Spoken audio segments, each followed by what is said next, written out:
नमस्कार, मैं हूं संजय शर्मा। आप देख रहे हैं 4 PM यूपी। मैंने अभय दुबे जी से पूछा कि यूपी के राज्यपाल के ऊपर इतनी ज्यादा कहानियां सामने आती हैं, इतना ज्यादा भ्रष्टाचार के केंद्र में राजभवन क्यों आ गया है। एक से एक विवादित कुलपति तैनात हो रहे हैं, प्रोफेसर तैनात हो रहे हैं। और जब राजभवन पे भ्रष्टाचार का आरोप लग रहा है तो गवर्नर खुद कह रही हैं कि रामलला के दर्शन हो जाएंगे, लेकिन यूपी में फाइलों के दर्शन नहीं होते। आखिर क्या योगी के पीछे पड़ गए हैं अमित शाह और गवर्नर, मोदी और गवर्नर? खेल क्या है? यूपी के एक मिनिस्टर हैं सुरेश राही जी, उन्होंने कहा कि इलाके में पहुंचे लोगों ने कहा 15 दिन से लाइट नहीं आ रही, ट्रांसफार्मर खराब है। जेई को फोन किया, जेई बोला अपने आप उतार लो। मंत्री से कह रहे हैं जेई। बलिया में एक पुल बिना जनता को बताए खोल दिया गया, मंत्री भड़क गए। उत्तर प्रदेश में ऐसी सी कहानियां सामने आ रही हैं, आप सुनकर हैरान हो जाएंगे। बढ़िया बातचीत अभय दुबे जी से करते हैं कि यूपी की राजनीति में चल क्या रहा है। पहले आप 4 PM यूपी को ज्वाइन करिए, सब्सक्राइब करिए। चलते हैं अभय दुबे जी के पास। 4 PM यूपी में स्वागत है अभय दुबे जी आपका। यूपी की गवर्नर मोदी जी की प्रिय हैं, खास हैं, सब जानते हैं। यही कारण है कि उनका कार्यकाल कब का खत्म हो गया, लेकिन उनको हटाया नहीं जा रहा। कलराज मिश्रा सुनाए कि संघ के कार्यालय में पहुंचे कि मेरे तो 70 साल का ज्यादा, 75 साल के ज्यादा नियम लागू हो जाते हैं, ये 82-84 साल के कार्यकाल खत्म हो गए, इनमें ऐसी क्या खास बात है, बजाय सिवाय इसके कि गुजरात से आती है। इनकी बेटी अनारा पटेल जी बड़े विवादों में आई। आप डालोगे नेट पे अनारा पटेल डिस्प्यूट, मेरे लैंड के घोटाले उटाले सामने आते हैं। उनकी रुचि भी यहाँ के विश्वविद्यालय में बहुत है। यहाँ के विश्वविद्यालय के कुलपति जी सुना है कि गुजरात में एक यूनिवर्सिटी बन रही है, उसके सब फाइनेंशियल मामला यहीं से देख रहे हैं वो। इस तरह के तमाम आरोप उन पर लगते रहते हैं। योगी जी से पटती नहीं है, ये बात भी सब जाहिर है। अब उन्होंने उनका एक बयान बड़ा चर्चा में है। क्या? उन्होंने कहा कि रामलला के दर्शन तो हो सकते हैं, लेकिन उत्तर प्रदेश में फाइलों के दर्शन नहीं हो सकते। अफसर जो हैं वो फाइलों का दर्शन नहीं करा सकते। फाइल कैसे चलेगी ये आप नहीं सकते। रामलला का दर्शन तो कर लीजिए आप, ये अयोध्या में उन्होंने कहा। गवर्नर भी, अब तक तो मैं भी और भी मंत्रियों का जिक्र करूंगा आपसे बातचीत में आगे, लेकिन गवर्नर भी कह रही हैं कि रामलला का दर्शन हो जाएंगे, फाइलों का दर्शन नहीं होंगे। इस बयान के राजनीतिक अर्थ क्या है? इस बयान के राजनीतिक अर्थ ये हैं कि वो अमित शाह और नरेंद्र मोदी का योगी विरोधी खेल खेल रही हैं। मेरी समझ में तो अगर उत्तर प्रदेश जैसे राज्य की राज्यपाल, जो वहां नई नई नहीं आई है बल्कि बहुत लंबे अरसे से वहां पर जमी हुई है, वो अगर जो प्रशासन है, प्रशासन के ऊपर इस तरह की टिप्पणी कर रही है, इसका मतलब फाइलें वहां दबा दी जाती हैं। जिन फाइलों को बुलाया जाता है वो फाइलें पेश नहीं की जाती। वैसे तो राज्यपाल के सामने कोई फाइल पेश की ही नहीं जानी चाहिए। भाई राज्यपाल ये बात क्यों कहेगी? राज्यपाल का काम तो है नहीं फाइलों को तलब करना। किन फाइलों के दर्शन करना चाहती हैं वो? जरूर इसका इसका ये मतलब होगा कि कुछ फाइलों के उन्होंने दर्शन करने की इच्छा व्यक्त की होगी। योगी जी ने उस दर्शन में बाधा डाल दी होगी और कानूनी रूप से वो दर्शन करने की मांग नहीं कर सकती, क्योंकि ये उनका काम नहीं है, ये उनको अधिकार भी नहीं है। वो तो एक शोभा प्रतिष्ठा वाली पोस्ट है। जब कोई राज्यपाल, राष्ट्रपति शासन लगा होता है तब उसको कार्यकारी अधिकार प्राप्त होते हैं, तब वो मुख्यमंत्री की तरह काम करता है राज्यपाल। तो इसका मतलब यह है कि उन्होंने कुछ फाइलों के दर्शन करने की इच्छा व्यक्त की। योगी जी ने उनकी वो इच्छा पूरी नहीं होने दी। कुछ उनके जो खास मुंह लगे अफसर होंगे, वो अफसर जब फाइलें उन्हें दिखाने के लिए ले जाना चाहते होंगे, योगी जी को पता लग गया होगा, उन्होंने उसके अंदर उन्होंने कह दी नहीं ये नहीं हो सकता। तो मुख्यमंत्री की बात, योगी ऐसा मुख्यमंत्री तो बेचारे अफसर नहीं ले गए होंगे। इससे चिढ़ के उन्होंने कहा होगा कि रामलला के दर्शन हो सकते हैं लेकिन फाइलों के दर्शन नहीं हो सकते। इससे यह भी पता लगता है कि केंद्र के बिहाफ पे, केंद्र के हवाले से, केंद्र द्वारा अधिकार संपन्न होने के जरिए जो मुख्यमंत्री, जो राज्यपाल हैं, वो शासन प्रशासन में किसी ना किसी किस्म का एक नियमित हस्तक्षेप करती रहती हैं। इसका ये भी तो मतलब हुआ ना। हाँ, यही मतलब हुआ। इसका इस बात से एक और मतलब निकलता है कि उत्तर प्रदेश में सत्ता की बागडोर एक केंद्रीय न होकर बहुकेंद्रीय है। मतलब सत्ता ये तो योगी जी के हाथ में है एक बागडोर, कायदे सारी बागडोर मुख्यमंत्री के हाथ में होनी चाहिए। योगी जी के हाथ में बागडोर है, कुछ राज्यपाल के हाथ में बागडोर है, कुछ केशव प्रसाद मौर्य के हाथ में बागडोर होगी, कुछ ब्रजेश पाठक के हाथ में बागडोर होगी। किनके में ना होगी। और वो बहुत पतले पतले कुछ धागे जो हैं वो मंत्री लोग भी थामे होंगे। नहीं, इनकी मैं बता रहा हूँ कि इनके हाथ में किसी की बस की बात नहीं है, इनमें किसी की बस की बात नहीं। मैं अगर इनके उदाहरण हाथ में नहीं हो तो राज्यपाल के हाथ में तो निश्चित रूप से है, उनका बयान ही राज्यपाल क्या बताता है। दिल्ली दरबार की है और वो हाँ, यूनिवर्सिटी में हाँ, फेल कर रही है ना। यूनिवर्सिटी में इतना हाँ, भ्रष्टाचार। मैं हाँ, जिन वीसी साहब की बात बता रहा हूँ आपको, योगी जी उनको गिरफ्तार कराना चाहते थे, हम्म, एसटीएफ को जांच दे दी गई। गवर्नर साहब ने सीधा दिल्ली में कहा, अमित शाह जी तक पहुंचा मामला, सीबीआई जांच दे दी गई, जिसने शिकायत की वो जेल चला गया। हम्म। ये बीसी साहब अभी मौज काट रहे हैं, भयंकर पैसे वाले हैं बीसी साहब। उत्तर प्रदेश में यूनिवर्सिटियों में इतना भ्रष्टाचार हुआ है कुछ सोच नहीं सकता। खैर, गवर्नर के अलावा मैं दूसरे मुद्दे पे आऊंगा। राज्य मंत्री हैं सुरेश देखिए, ये राही बहुत जी। बहुत आपने दिलचस्प बात बताई है, मुझे नहीं पता मैं थी। मैं तो बताऊंगा, आपकी कही हुई बात का मैं और भी जगह इस्तेमाल करूंगा। मैं आपको इससे अच्छा दस्तावेज दे क्या दूंगा। आपको हाँ, ऐसे दस्तावेज दे दूंगा, आप चौंक जाएंगे कि यूनिवर्सिटी में इतना बड़ा खेल हो रहा है, करोड़ों रुपए का खेल, अरबों रुपए का खेल यूनिवर्सिटी में। केवल यही पता चल जाए कि अनारा पटेल जी के पास कौन कौन गया, कौन कौन आया, तो ही बड़े सारे किस्से खुल जाएंगे। यूपी में गजब हाल चल रहा है। चलिए अब दूसरी जगह मुद्दे पे आता हूँ। एक राज्य मंत्री है सुरेश राही जी। हम्म, इलाके में मंत्री जाते हैं, विधायक जाते हैं, लोग शिकायत करती हैं कि भाई ये परेशानी वो परेशानी। सरकार कहती है कि ट्रांसफार्मर खराब हुआ 24 घंटे में बदल जाएगा। हम्म, एक इलाके में 15 दिन से ट्रांसफार्मर बेकार पड़ा हुआ, सूखा पड़ा, गर्मी है, उमस है, हम्म, हाहाकार मचा हुआ है। मंत्री जी पहुंचे सुरेश राही जी, लोगों ने कहा कि साहब ट्रांसफार्मर नहीं बदला जा रहा, बड़ी परेशानी हो रही है। उन्होंने जेई को फोन लगा दिया, मंत्री जी ने, हम्म, क्या मामला है, 15 दिन से बदला नहीं। थोड़े थोड़े लोग गुस्से हुए, नाराज होना भी चाहिए, जनप्रतिनिधि इतना तो होंगे ही होंगे। जेई कहता है कि आप खुद उतार लो जाके।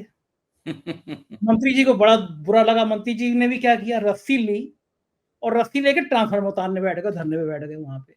हम्म, अब आप सोचिए, हाल देखिए। कुछ दिन पहले अरविंद कुमार शर्मा ऊर्जा मंत्री ने एक एडिशनल कमिश्नर की रिकॉर्डिंग डाली, जो उन्होंने बिजली विभाग के सुपरिटेंडेंट इंजीनियर से करी थी।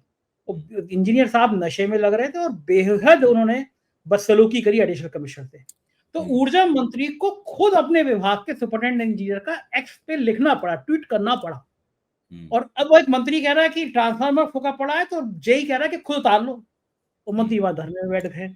बताइए कैसे कैसे चल रहा होगा राज उत्तर प्रदेश तो मैंने कल ही कहा था ना कि उत्तर प्रदेश देश का सबसे कुशासित राज्य,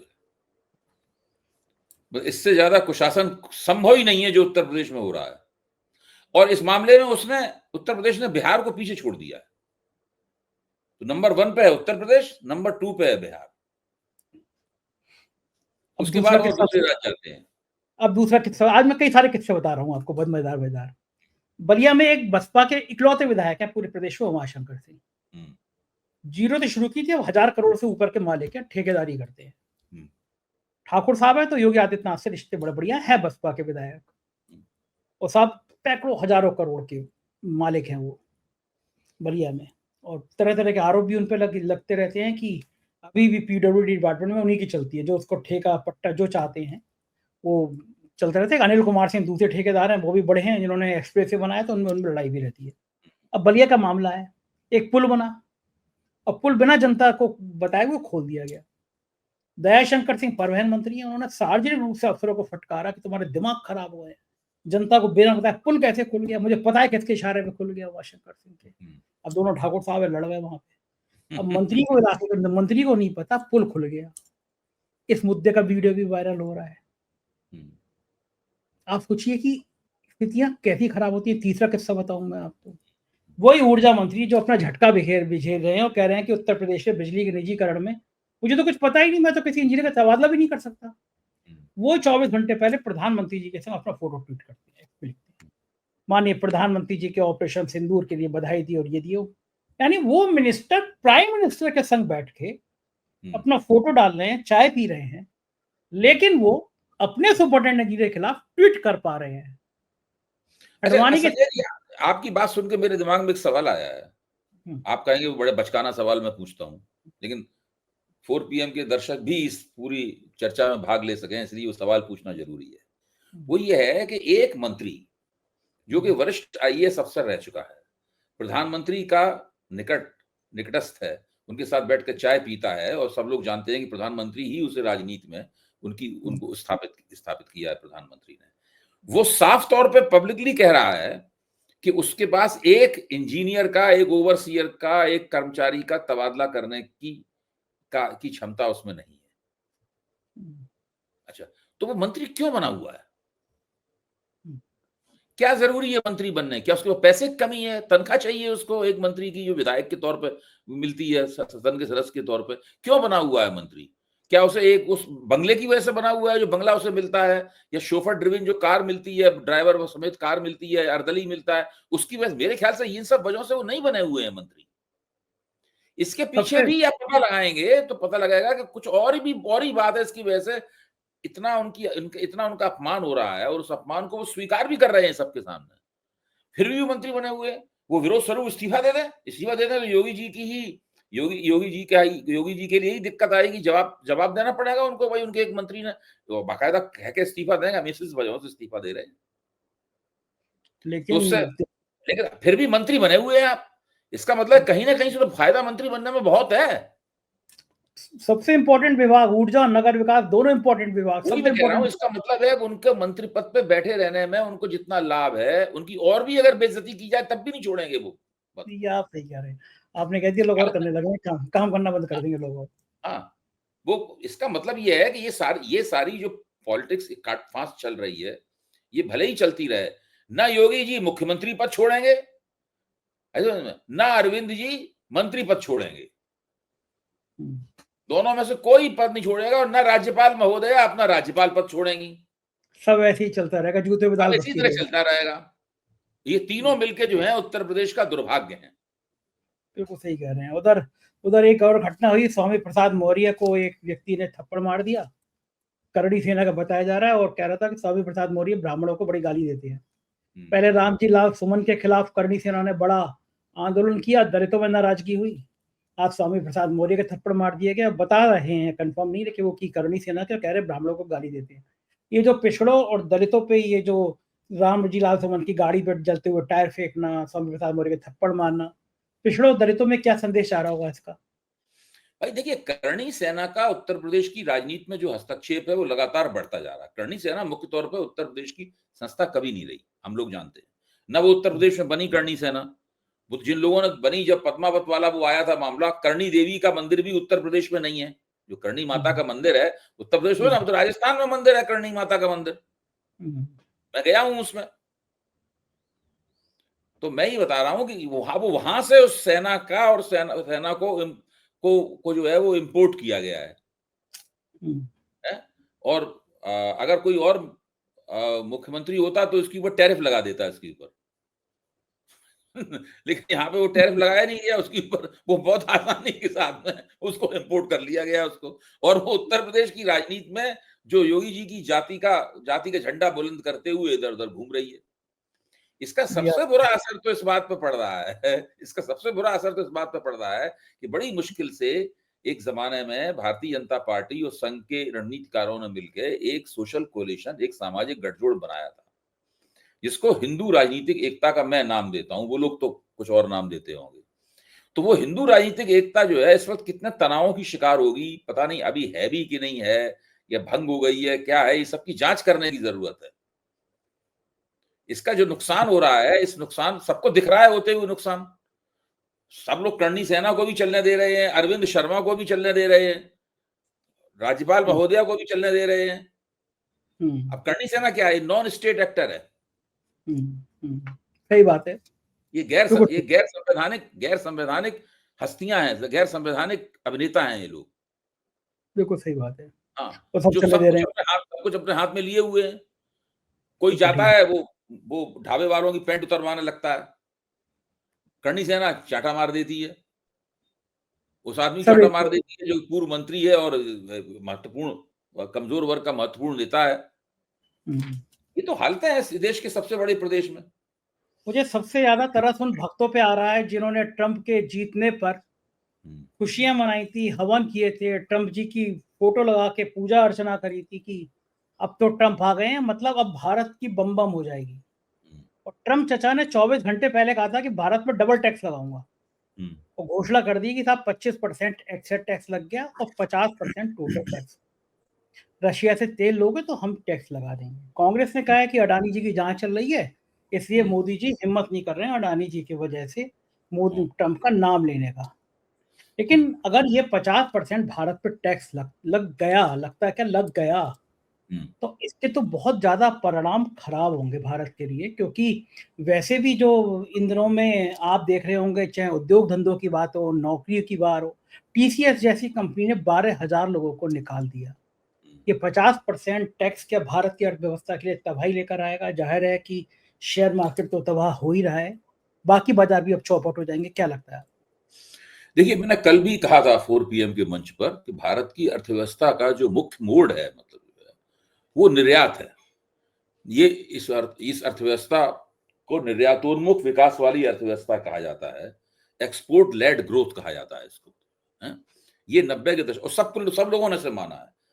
पीवी नरसिंह राव ने भी माना था, उसके बाद में जो सरकारें आई उन्होंने भी माना, अटल बिहारी वाजपेयी की सरकार ने भी माना, मोदी जी की सरकार ने भी माना और मनमोहन सिंह की सरकार ने माना। मनमोहन सिंह तो इस पूरी अर्थव्यवस्था को बनाने वाले थे, क्योंकि पीवी नरसिंह राव के जमाने में वित्त मंत्री वही थे। ये एक्सपोर्ट लेड ग्रोथ है।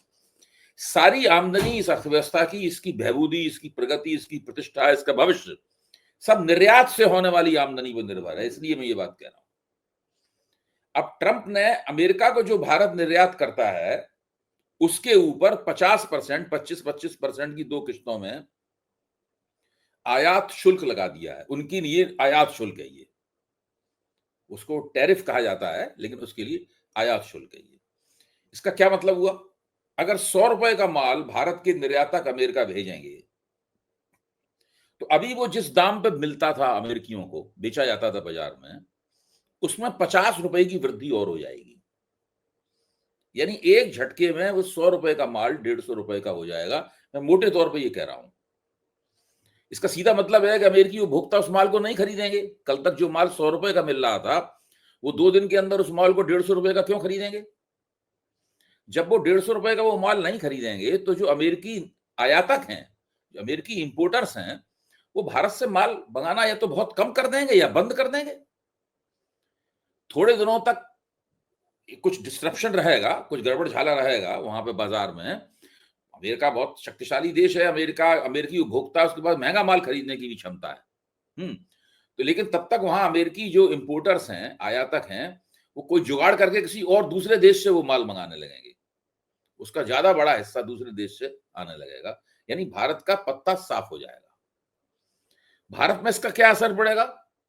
जिस फैक्ट्री में वो माल बनता था, या तो उस फैक्ट्री में वो माल कम बनेगा या बिल्कुल नहीं बनेगा। फैक्ट्री की जो कैपेसिटी है, जो माल बनाने की क्षमता है, वो घट जाएगी। मशीनें खड़ी रहेंगी। मशीनें तो लगी हुई हैं, क्षमता तो स्थापित है, वो मशीनें खड़ी रहेंगी।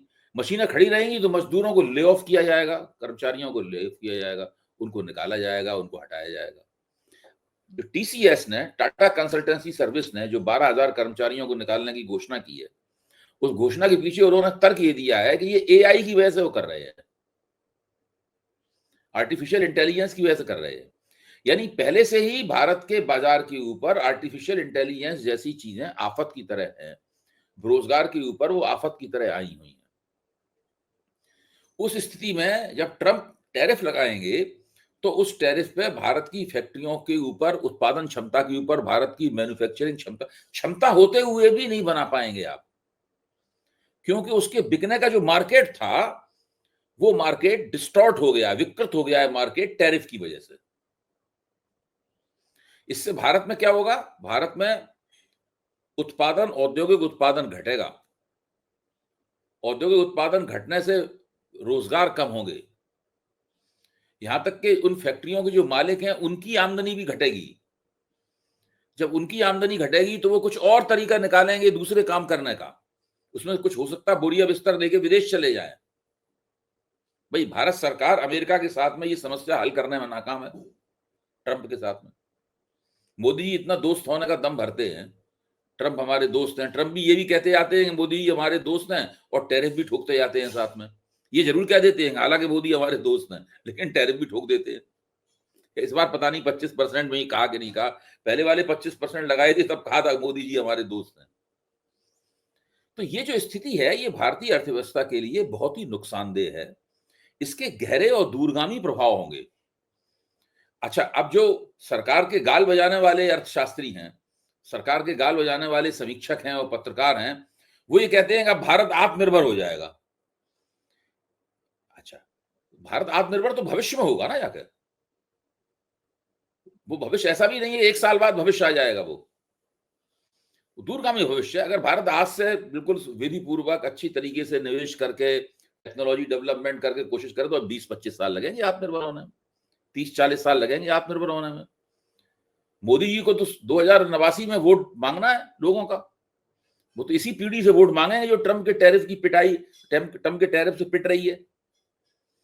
20 साल बाद जो पीढ़ी आएगी वो उनसे तो ना मोदी जी वोट मांगेंगे। तो इसका बहुत बड़ा राजनीतिक नुकसान भारतीय जनता पार्टी और ट्रम्प को होने वाला है, और मोदी जी को होने वाला है, क्योंकि हमारी जो इकोनॉमी है ये श्रिंक होगी, हमारी अर्थव्यवस्था इससे सिकुड़ेगी, उसका आकार भी सिकुड़ेगा, इससे आमदनियां घटेंगी, रोजगार घटेंगे, फैक्ट्रियां बंद हो जाएंगी या आधी या 25-30%, 40% क्षमता के ऊपर चलेंगी। जब ऐसी जैसे एक जमीन है, जमीन का जो क्षमता है पैदा करने की, उससे आप कम अगर बीज उसमें बोओगे, 25% बीज बोओगे, तो जमीन का वो उपयोग तो हुआ नहीं पूरा, इसको ऑप्टिमम यूज कहते हैं, वो तो हुआ नहीं जमीन का उपयोग। ऐसा ही फैक्ट्रियों की हालत होगी। तो ये चीज जो ये जो पूरी परिस्थिति है, ये परिस्थिति भारत के लिए बहुत ही अफसोसनाक है। लेकिन बताएं। लेकिन हमारे मोदी जी भी डरने वाले नहीं है। उन्होंने कहा कि ट्रम्प ने तो हम पे टैरिफ लगा रहे हैं, तो हम भी चीन जा रहे हैं। मोदी जी चीन जा रहे हैं, तो अब क्या लग रहा है कि मोदी जब चीन जाएंगे तो सब ठीक हो जाएगा, चीन से दोस्ती हो जाएगी, गलवान घाटी में। वो क्या मोदी जी अगर चीन जाएंगे तो क्या लद्दाख में, जहां पर चीन ने अपनी काउंटियां बना रखी हैं, क्या चीन अपनी काउंटियां भारत के हवाले कर देगा, या अपनी काउंटियों में बुलडोजर चला के जमीन समतल करके भारत को थमा देगा? वो तो कह रहे हैं कि चीन ने अरुणाचल प्रदेश की 27 जगहों के नाम बदल दिए हैं। ये तो इस साल बदले हैं 27 जगहों के नाम, बाकायदा चीन की ऑफिशियल वेबसाइट पे बदले हुए नामों की लिस्ट प्रकाशित है। भारत सरकार ने उस पर प्रतिक्रिया भी की है, मना भी नहीं कर सकते। 2024 में 20 जगहों के नाम बदले थे अरुणाचल प्रदेश में। चीन कहता है कि अरुणाचल प्रदेश दक्षिणी तिब्बत का हिस्सा है और तिब्बत चीन का हिस्सा है। भारत सरकार कहती है कि नहीं, अरुणाचल प्रदेश भारत का अभिन्न अंग है। चीन उसके नाम बदल रहा है। हालत यह है कि पूरी जो बेल्ट है, विवादास्पद बेल्ट है, उसमें 29 ऐसे पेट्रोलिंग पॉइंट्स हैं जहां पर पहले भारतीय सेना बेरोक टोक जाती थी। अब उन पेट्रोलिंग पॉइंट पर भारतीय सेना नहीं जा सकती है। समझा जाता है कि भारत सरकार ने सेना को कह रखा है कि भाई उन पेट्रोलिंग पॉइंट को दोबारा हस्तगत करने के लिए आप झंझट मोल न लें, झगड़ा ना हो उसकी वजह चीन से।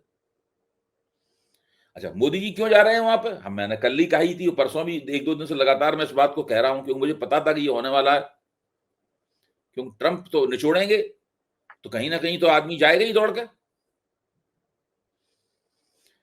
असली दिक्कत क्या है? दिक्कत यह है कि अभी मेरे ख्याल से, अगर मुझे सही कहना है, तो 1.5-2 महीने पहले या 3 महीने पहले ही पीयूष गोयल ने, जो कि भारत के वाणिज्य मंत्री हैं, उन्होंने एक वक्तव्य में स्पष्ट किया था आधिकारिक रूप से कि चीन के फॉरेन डायरेक्ट इन्वेस्टमेंट के लिए भारतीय अर्थव्यवस्था में कोई जगह नहीं है। हम एफडीआई नहीं चाहते चीन की। अब मोदी जी वहां जाएंगे तो एफडीआई पे समझौता होगा, ये तो गड़बड़ हो जाएगा। हाँ, जो एनआईटीआई कमीशन है उसने भारत सरकार को लिखित राय दी है, उस राय की वजह से जा रहे हैं मोदी जी वहां पे। लिखित राय दी है कि भारतीय कंपनियों में, कल मैंने बताया भी था कि 24% चीन को स्वामित्व खरीदने की इजाजत दी जाए, हिस्सा खरीदने की इजाजत दी जाए, यानी 24% एफडीआई चीन की स्वीकार की जाए। वाह, यानी चीन हमारे यहाँ से 24% का धंधे का मालिक बन जाएगा। हाँ, अच्छा, पहले ही से चीन का माल बाजारों में भरा हुआ है। ऐसा कौन सा मतलब क्षेत्र है इसमें चीन का माल नहीं है?